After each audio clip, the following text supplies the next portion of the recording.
क्या आपको पता है कि कुरकुरे किस चीज से बनाया जाता है? क्या आप जानते हैं कि एक बार रूस की टीम लंदन ओलंपिक में 12 दिन देरी से पहुंची थी, लेकिन क्यों? या फिर क्या आपको पता है कि चिप्स या कुरकुरे के पैकेट के ऊपर जिगजैग लाइन क्यों होती है?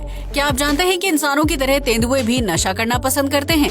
यकीनन आपने आज से पहले इतने अमेजिंग फैक्ट्स नहीं सुने होंगे, इसलिए वीडियो को आखिर तक जरूर देखें। Fact number 1। 90 के दशक में भारत में निरमा वॉशिंग पाउडर एक बहुत ही प्रचलित सर्फ ब्रांड हुआ करता था, जिसे कपड़े धोने के लिए इस्तेमाल किया जाता था। निरमा वॉशिंग पाउडर के पैकेट पर एक छोटी सी लड़की का चित्र बना होता है जो सफेद रंग की फ्रॉक पहने रखती है। लेकिन क्या आपने कभी सोचा है कि वॉशिंग पाउडर के पैकेट पर उस लड़की का चित्र बनाए जाने का क्या मतलब है? अगर नहीं तो हम आपको बता दें कि इसके पीछे एक बहुत ही दुख भरी कहानी छिपी हुई है।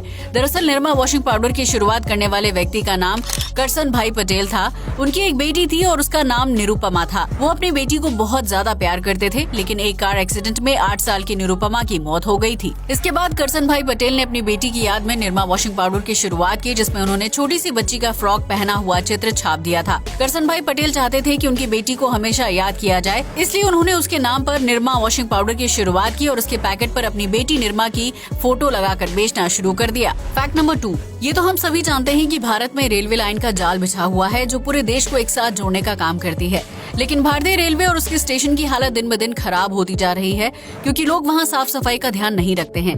ऐसे में अगर आप हमसे कहें कि भारत में एयरपोर्ट की तरह दिखने वाले रेलवे स्टेशन को बनाकर तैयार किया गया है, तो क्या आप यकीन करेंगे? दरअसल कर्नाटक के बेंगलुरु शहर में सर एम विश्वेश्वरैया टर्मिनल है, जो देश का पहला सेंट्रल एयर कंडीशनर स्टेशन बन चुका है। इस टर्मिनल पर यात्रियों को बिल्कुल एयरपोर्ट वाली फीलिंग आएगी क्योंकि यहाँ फूड कोर्ट से लेकर लग्जरी वेटिंग हॉल, लिफ्ट और सबवे की सुविधा है। सर एम विश्वेश्वरैया टर्मिनल में कुल 7 प्लेटफॉर्म बनाए गए हैं, जहाँ से रोजाना 50 ट्रेनों का संचालन किया जाएगा। इस रेलवे स्टेशन की तस्वीरें देखकर किसी को भी यकीन नहीं होता है कि एयरपोर्ट नहीं बल्कि एक रेलवे टर्मिनल है। इस एसी रेलवे स्टेशन को फरवरी 2021 में ओपन किया जाना था, लेकिन फिर किसी वजह से इसके ओपनिंग डेट को आगे बढ़ा दिया गया है। हालांकि बेंगलुरु समेत देश के कई लोगों को सर एम विश्वेश्वरैया टर्मिनल के खुलने का इंतजार है ताकि वो रेलवे स्टेशन पर एयरपोर्ट वाली फीलिंग का लुत्फ उठा सके। इस रेलवे स्टेशन के बनाने में 314 करोड़ रुपए खर्च हुए थे, जो 4200 वर्ग मीटर के क्षेत्रफल में फैला हुआ है। Fact number 3। भारत में लंबे समय से एक बात पर बहस चल रही थी कि कुरकुरे प्लास्टिक से बना होता है, जिसे प्रूफ करने के लिए कई लोग कुरकुरे में आग लगाकर उसे जलाकर दिखाते थे। उनका कहना था कि अगर कुरकुरे आग से संपर्क में आकर जल रहे हैं तो इसका मतलब है कि उसमें प्लास्टिक तत्वों की मिलावट की गई है। लेकिन ये सिर्फ एक मिथ है जो भोली भाली जनता को पागल बनाने के लिए फैलाया जा रहा है। दरअसल कुरकुरे को बनाने के लिए चावल के आटे का इस्तेमाल किया जाता है, जबकि उसमें स्वाद को बढ़ाने के लिए विभिन्न फ्लेवर डाले जाते हैं। ऐसे में कुरकुरे का स्ट्रक्चर बिल्कुल सूखा हो जाता है, जिसकी वजह से उसमें आसानी से आग लग जाती है। लेकिन इसका ये मतलब नहीं है कि कुरकुरे में प्लास्टिक होता है, बल्कि किसी भी खाद्य पदार्थ को सूखी हुई अवस्था में जलाना बहुत ही आसान होता है।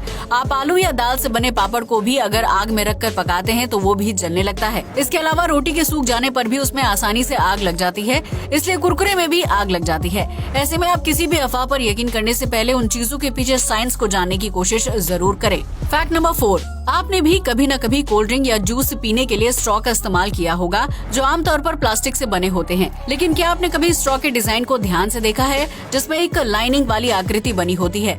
ऐसे में क्या आपको पता है कि उस लाइनिंग को क्यों बनाया जाता है और उसका क्या काम होता है? अगर नहीं तो हम आपको बता दें कि ये डिजाइन हमारी सहूलियत को ध्यान में रखकर बनाया जाता है।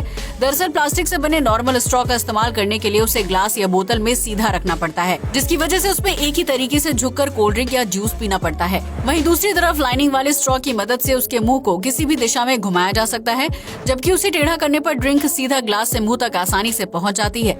इसके अलावा अगर ग्लास या बोतल लंबी हो तो उस लाइनिंग वाले हिस्से को खींचकर स्ट्रॉ को लंबा किया जा सकता है। यही वजह है कि अब ज्यादातर ड्रिंकिंग स्ट्रॉ में लाइनिंग वाला डिजाइन बनाया जाता है ताकि ग्राहकों को उसे इस्तेमाल करने में सहूलियत महसूस हो सके। Fact number 5। इस धरती पर एक से बढ़कर एक खूबसूरत पेड़ पौधे हैं जिनकी बनावट और रंग रूप काफी अद्भुत होते हैं। लेकिन क्या आपने कभी ऐसे पेड़ के बारे में सुना है जो इंसानों की तरह रोने के लिए जाना जाता है? अगर नहीं तो हम आपको बता दें कि मैड्रैक प्लांट दुनिया का इकलौता ऐसा पेड़ है जिसे काटने पर उसमें से इंसान के रोने की आवाज आने लगती है।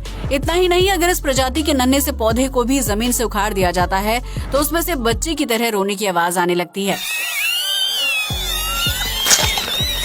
इस अद्भुत खूबी की वजह से मैंड्रैक ट्री को जादुई पेड़ कहा जाता है, जो दिखने में काफी खूबसूरत और आकर्षक लगता है।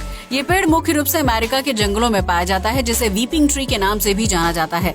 ऐसे में अगर आप भी इस रोने वाले पेड़ को देखना चाहते हैं तो आपको अमेरिका के जंगलों में जाकर इसे ढूंढना होगा। Fact number 6। ये तो हम सभी जानते हैं कि दुनिया भर में विभिन्न प्रकार की ट्रेनें दौड़ती हैं, जिन्हें चलाने के लिए बहुत ज्यादा मात्रा में ईंधन या बिजली खर्च की जाती है।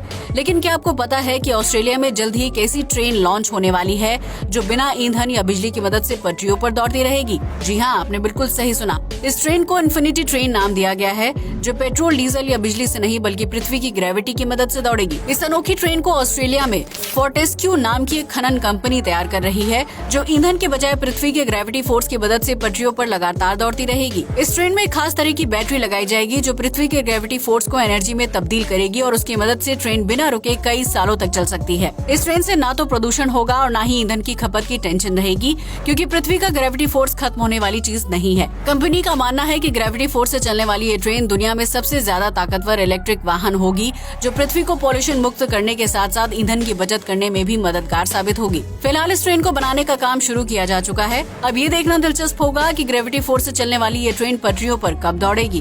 फैक्ट नंबर 7, आप में से बहुत से लोगों को पिज्जा खाना पसंद होगा, जिसके कई आउटलेट्स होते हैं। लेकिन रोजाना पिज्जा खाना सेहत के लिए अच्छा नहीं होता है, जबकि इससे मोटापा भी बढ़ता है। लेकिन क्या आप जानते हैं कि दुनिया में सबसे ज्यादा पिज्जा किस देश में खाया जाता है? अगर नहीं तो हम आपको बता दें कि सबसे ज्यादा पिज्जा खाने वाले लोग अमेरिका में रहते हैं। इस देश में रोजाना 100 एकड़ जमीन जितने बड़े पिज्जा का सेवन किया जाता है, जो अपने आप में बहुत बड़ा अमाउंट है। इतना ही नहीं, अमेरिका के लोग सालाना 2100 करोड़ रुपए सिर्फ पिज्जा खाने में खर्च कर देते हैं, जिसमें कोल्ड ड्रिंक और अन्य चीजों की कीमत शामिल नहीं की गई है। यही वजह है कि अमेरिका में हर छोटी से छोटी जगह पर पिज्जा आउटलेट हैं, क्योंकि यहाँ के लोगों को पिज्जा खाना बहुत ज्यादा पसंद है। हालांकि उनकी ये आदत उनके स्वास्थ्य के लिए बिल्कुल भी ठीक नहीं है, क्योंकि पिज्जा खाने से मोटापा तेजी से बढ़ता है और ये शरीर में कई बीमारियों को विकसित करने के लिए जिम्मेदार भी होता है। फैक्ट नंबर 8, चिप्स और कुरकुरे समेत नमकीन जैसे कई खाद्य प्रोडक्ट्स प्लास्टिक के पैकेट में आते हैं, जिनके ऊपर एक जिगजैग लाइन बनी होती है। लेकिन क्या आपने कभी सोचा है कि उस लाइन को क्यों बनाया जाता है और उसका क्या इस्तेमाल होता है? अगर नहीं तो हम आपको बता दें कि पैकेट पर बनी जिगजैग लाइन दुकानदार और ग्राहक की सुविधा के लिए बनाई जाती है, ताकि प्लास्टिक के पैकेट को कट करना आसान हो।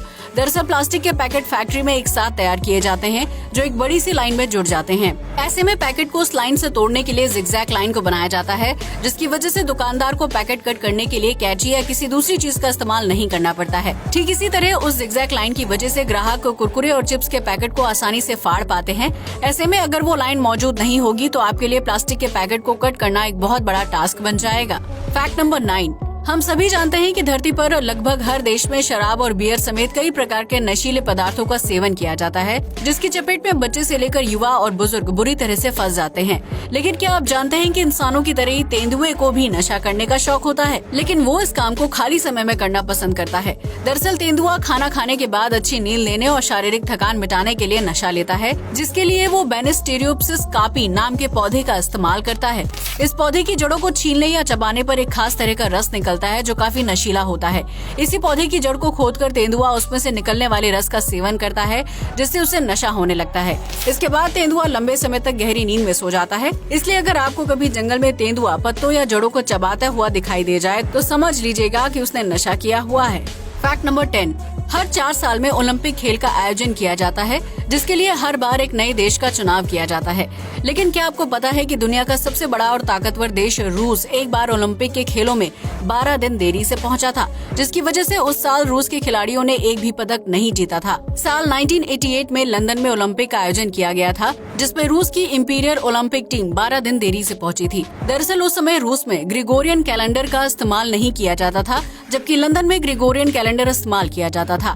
ऐसे में रूस और लंदन में अलग अलग कैलेंडर का इस्तेमाल किए जाने की वजह से ओलंपिक की तारीखों में 12 दिन का फर्क आ गया था, जिसकी वजह से रूस के खिलाड़ी जब ओलंपिक में पहुंचे तो लगभग सारे गेम्स खत्म हो चुके थे। वहीं रूस के कैलेंडर के हिसाब से वो लोग बिल्कुल सही तारीख को लंदन पहुंचे थे। ऐसे में उन खिलाड़ियों को ओलंपिक में खेलने और पदक जीतने का मौका नहीं मिल पाया था। हालांकि बीते समय के साथ सभी देशों में एक जैसे कैलेंडर का इस्तेमाल शुरू हो गया, जिसकी वजह से फिर कोई देश दोबारा ओलंपिक खेलों में पहुंचने के लिए लेट नहीं हुआ था। आज के लिए बस इतना ही। जय हिंद दोस्तों।